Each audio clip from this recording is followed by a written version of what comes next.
Hi kids, how you doing? Hi Tony, how are you? Hey It's there. good. It's good to see you again, Jocelyn. I think we talked on last stop, Yuma County. We did. Yes, it's nice to see you again. What a very fun movie that is. And Brady, congratulations on everything you've done. Boy, what a resume you have. Thank you very much. I appreciate it. And what a fun and exciting film this is. Abraham's Boys is it goes into the Dracula legend, but it gives us some new insight to the characters. And my first question, I'm ladies first. Jocelyn, what's it like working with Titus Welliver? We've just been singing Titus's praises because he's such a class act, such a pro. He has so many great stories from all his experiences, and he's very generous with them. He's wonderful company, and then just to watch him on set do what he does, he brings this gravitas as an Hmm. actor, and then of course that lends itself to his version of Abraham Van Helsing, who is such a commanding authority presence, and he just makes it easy for everyone to lock into their characters as soon as the cameras are rolling. And Brady, was there a lot you put in your acting toolkit in watching Titus? Yeah, one thing I always say with, these veteran actors who have been doing the craft that I love longer than I've been alive. And so watching how natural these guys are in creating these characters and the storytelling ability that they have, it's very inspiring. And I always pick something up. A lot of the times, it's like on the day where we are filming, and they'll do something, and it's a very reactionary thing that we have going back and forth. And I think that's really gives me a bigger view on this craft that so many people want to get into, and it's such a pleasure to be able to work with serious pros like Titus. Wow, and what a blessing it must be. And Absolutely. Jocelyn, chat to me a little bit about what was it like playing Mina?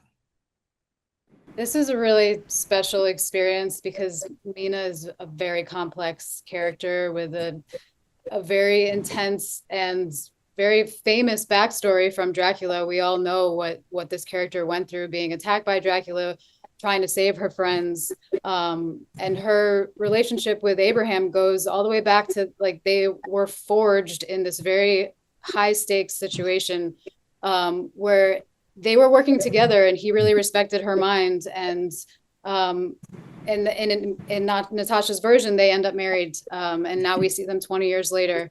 And so Mina is dealing with the trauma of what happened to her. She's also been sick all this time and getting sicker and sicker. So we see her mental decline, um, and we see her trying to protect her kids. And that's something that I love about this new version of Mina, is that we get to see her as a mom, who is trying in through the fog of the drugs and the mental illness and her physical illness to try to stay alive long enough to warn Max, that there's another danger in the house.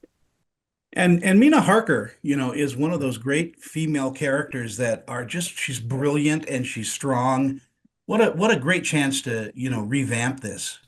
Yeah, she was, such an iconic character for me when I first read it as a 12-year-old. She was an idol of mine. She was one of the gang, one of the boys, and it was like her idea to kind of connect with Dracula in order to solve this mystery. And she's such a cool character, and it was really a privilege to play a version of her. And Brady, speaking of cool characters, Max, wow.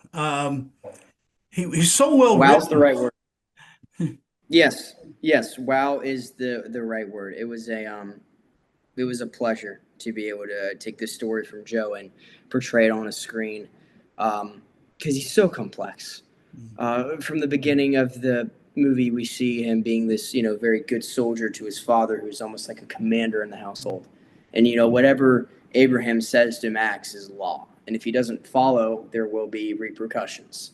And so we see him with his viewpoint is exactly what Abraham wants. Mm. And then when we see Abraham's personality cracking, becoming more and more psychotic and delusional, we see Max start questioning everything about his father, and he starts taking on a viewpoint of what he sees and what he believes, finding the truth.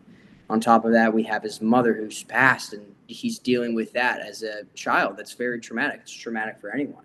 We also see him trying to protect Rudy from Abraham. trying to keep Abraham from spoiling his innocence and turning him into a monster as Abraham is.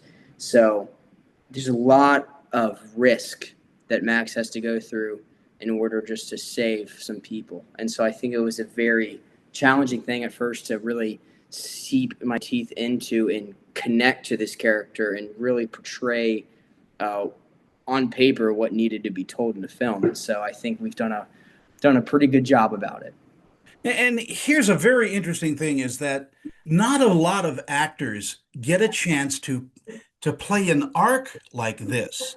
Someone who Mm-mm. changes constantly during the scenes. Yeah. No, it's definitely a privilege, and I try to count my blessings. Jocelyn, what do you think audiences are going to take away from watching Abraham's Boys? I think, there's going to be scares, there's going to be tears, there's going to be it's a very thoughtful film too. There's a lot of big ideas in here. It plays in the world of the domestic, and the family dynamics are so finely drawn, and Natasha and Joe are both so great at grounding a scary story in a family that you believe. And so I think people will come away questioning, and I think that's kind of one of the real big themes of this movie, is to kind of question what your parents tell you, what society tells you, what religion tells you, whatever it is, like, just to try to think for yourself, because once someone is so certain about something, that can become dangerous. Brady, I'm going to ask you the same question. What do you think audiences will take away with them from watching the film? I'm gonna say the same thing as Jocelyn. Take everything with a grain of salt, Mm. because if you're being led by somebody and they're kind of making choices for you, you better hope that they are right. Because if they're not and they're psychotic, this is a prime example in our movie of what happens.